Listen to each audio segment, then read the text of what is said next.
মেজ বৌদি বলছি ভাই। ও মেজ বৌদি, হ্যাঁ বলুন। নতুন ঠাকুরপো, আমরা দুজনে তো কোনো খবরই পাচ্ছি না, কেউ কোনো খবর দিচ্ছে না। শুনলাম যে তুমি নাকি রক্ত দিয়েছো, তারপর তো আর কোনো খবর পাচ্ছি না। মেয়েটা এখন কেমন আছে? তারপর তুমি যে অতখানি রক্ত দিলে, তুমি বা কেমন আছো ভাই? না না, আমার কথা ভাববেন না, আমি ভালোই আছি। আর রক্ত দিলে শরীর খারাপ হয় না, ভালোই থাকে। আর চিনির কথা, যুদ্ধ চলছে, ডাক্তার চিনির জীবন নিয়ে যুদ্ধ চালাচ্ছে বলেই বাইরে থেকে ফিল করছি, কিন্তু যুদ্ধের ফলাফল এখনো জানতে পারিনি। নতুন ঠাকুরপো, কি কি মনে হচ্ছে বলো তো? মেয়েটা আমাদের বাঁচবে তো? এই কথা বলবেন না। আমি জীবনে কোনো সুকৃতি করেছি কিনা জানি না, মনে হয় কিছু কিছু করেছি। আপনারাই তো বলেন সুকৃতির একটা ফল আছে। আমি তো আপনাদের মতো ঈশ্বর বিশ্বাসী নই। আপনারা বেঁচে গেছেন ওই এক অদৃশ্য অস্তিত্বের দুটো হাতে নিজেদের সঁপে দিয়ে পরম নিশ্চিন্তে থাকতে পারেন, কিন্তু আমার তো সেই জোর নেই। তাই জন্য আমি খুঁজি, হাতড়াই। আমি আমার জীবনে যেসব জীবন্ত দেবতাকে দেখেছি, সেই সব মানুষের মুখের কথা ভাবি।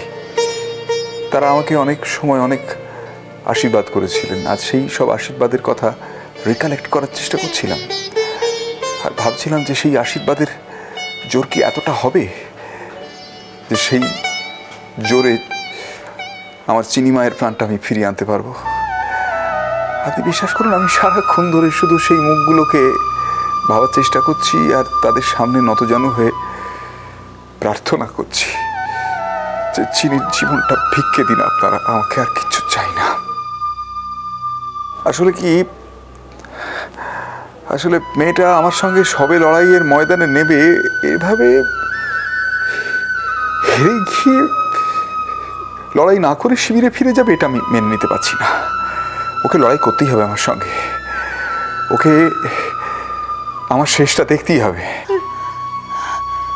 হ্যাঁ রে মেজো, কি কি বলছে কি?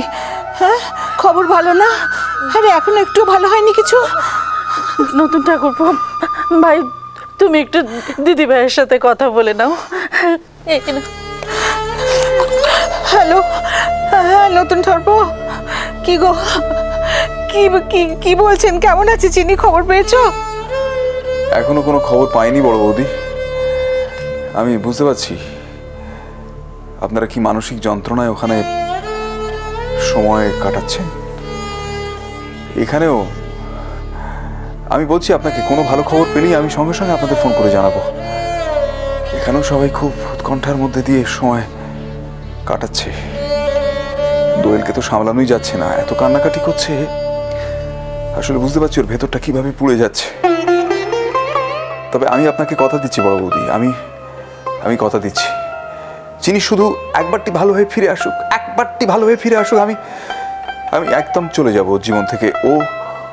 ওকে আমাকে নিয়ে কোনোদিন কোনো অসুবিধার মধ্যে পড়তে হবে না।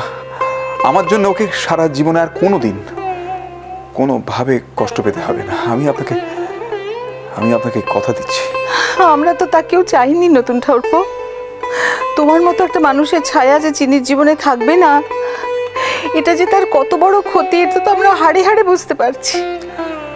এইসব ছায়া টায়া এই সমস্ত আমার কাছে এখন তুচ্ছ ব্যাপার, এগুলো খুব বাড়তি ব্যাপার মনে হচ্ছে। এখন শুধু চাইছি যে মেয়েটা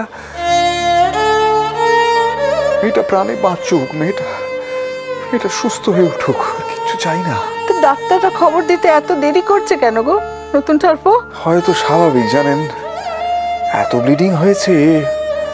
মেয়েটা তো কোমা স্টেজে চলে যাচ্ছিল, সেই মুহূর্ত থেকে একটা স্বাভাবিক অবস্থায় ফিরিয়ে আনতে গেলে একটু সময় তো লাগবেই। তোমার কি মনে হয় মেয়েটা বাঁচবেন নাকি বাঁচবে না? ও কথা বলবেন না। মেয়েটা বাঁচবে না এই কথাটা আমি আমার মুখে উচ্চারণ করা দূরে থাক, মনের কোণে কোথাও ঠাঁই দিচ্ছি না। ওর কিছু একটা হয়ে গেলে আমি কি করে বাঁচবো? আমি মানুষ তো ভীষণ স্বার্থপর হয় বড় বৌদি। আমি তো নিজের কথা ভাবছি, আমার বিজ্ঞানের সাধনার কি হবে? আমি তো চিনি আমার জন্য এই পৃথিবী থেকে, এরপর আমি তো কোনো কাজে মন দিতে পারবো না, আমি এতটুকু শান্ত থাকতে পারবো না। আমার বাকি জীবনটা তো ধূসর হয়ে যাবে। আমি আমার জন্য ভাবছি, চিনিকে আমার জন্য বাঁচতে হবে, বেঁচে উঠতেই হবে। ঠাকুরের কাছে সমানে প্রার্থনা করছি নতুন ঠাকুরপো, মেয়েটা যেন এই যাত্রায় বেঁচে যায়। আর এও প্রার্থনা করছি, যদিও নতুন জীবন ফিরে পায়, তাহলে যেন ন্যায় অন্যায় ভালো মন্দ সবটা বিচার করার মতন বুদ্ধি ওই জীবনে পায়। আমি এসব কিচ্ছু ভাবছি না বড় বৌদি, এসব আমার কাছে এখন আমার কাছে কোনো গুরুত্বই পাচ্ছে না। আমি শুধু চাই মেয়েটা বেঁচে উঠুক, সুস্থ হোক। আমি এখন শুধু চাইছি চিনিকে তার মায়ের কোলে ফিরিয়ে দিতে, ব্যাস। তারপরেই আমার ছুটি। না না না, এইসব কথা বললে তো হবে না নতুন ঠাকুরপো। ছুটি ছুটি আবার কিসের ছুটি? তোমার কোনো ছুটি নেই।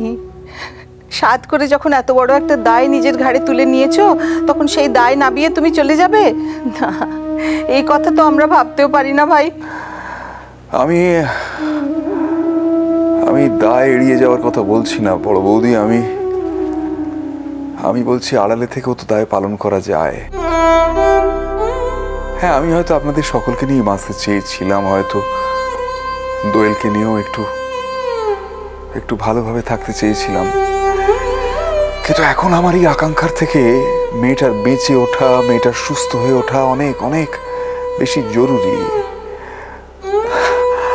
আমি এখন আমার আকাঙ্ক্ষাকে ওই মেয়েটার বাঁচার থেকে, ভালো থাকার থেকে মূল্যবান মনে করব। এতটা অমানুষ আমি নই। সেসব কথা পরে হবে ভাই, আগে তো মেয়েটা ভালো হয়ে উঠুক।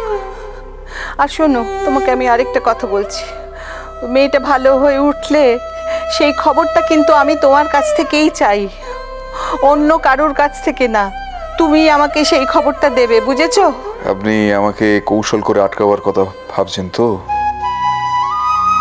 কিন্তু আমি এখন সব কৌশলের ঊর্ধ্বে উঠে গেছি বড় বৌদি। মেয়েটার স্বার্থে, মেয়েটার জীবনের স্বার্থে আমি সব কৌশল এড়িয়ে। আমি তোমাকে কি বললাম আমি তোমাকে? আমাকে যখন বৌদি বলে ডেকেছো, আর আমি যখন তোমাকে নতুন ঠাকুরপো বলে ডেকেছি, তখন তো সেটা মিথ্যা নয় ভাই। আমি তোমাকে যেটা বলেছি, তোমার কাছ থেকেই আমি কিন্তু খবরটা চাই। হ্যাঁ হ্যাঁ, সে পরের কথা পরে হবে খন। দেখো ভাই নতুন ঠাকুরপো, আমাদের সংসারে না এই সুখ আর শান্তি এই অনেক দিন হাত ধরাধরি করে চলেছিল। তারপরে এখন যেন সেই সুখ আর শান্তি একেবারে অদৃশ্য হতে বসেছে। এই এত দিন ধরে এত সব অশান্তির মধ্যে, এত সব অসুখ, এত সব ঝামেলার মধ্যে তুমি যে আমাদের কত বড় বল ভরসা, সে তো শুধু আমরাই জানি ভাই। আমি জানি বড় বৌদি, আমি জানি আমি আপনাদের কতখানি ভরসাস্থল, কিন্তু আমি তো চিনির ভরসাস্থল হতে পারলাম না। সে তো আমাকে একটু ভরসা করে। আমি ভাবতে পারছি না যে এই পৃথিবীতে শুধুমাত্র আমার জন্যে সে তার জীবনে এত বড় একটা চরম সিদ্ধান্ত নিয়ে নিল। ওইটুকু মেয়ে, ওইটুকু অন্তরে কতখানি অভিমান, কতদিন ধরে জমিয়ে রেখেছিল, তার বহিঃপ্রকাশ ঘটলেই ভাবে এত কষ্ট দিল মেয়েটা নিজেকে আমার জন্যে, বৌদি আমার জন্যে। আমি তাই কিছু চাই না, আমি জন্ম জন্ম একা থাকবো। মেয়েটা ভালো থাক, মেয়েটা মাকে বেশ সুস্থ থাক, শান্তিতে থাক। আমি দূর থেকে দেখবো আর শান্তি পাবো।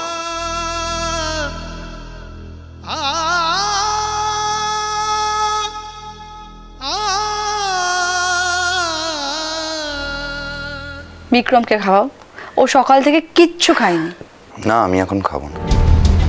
কেন খাবে না? কেন? না, কোনো কারণ নেই। খাবারটা আমরা এনেছি বলে তুমি খাবে না?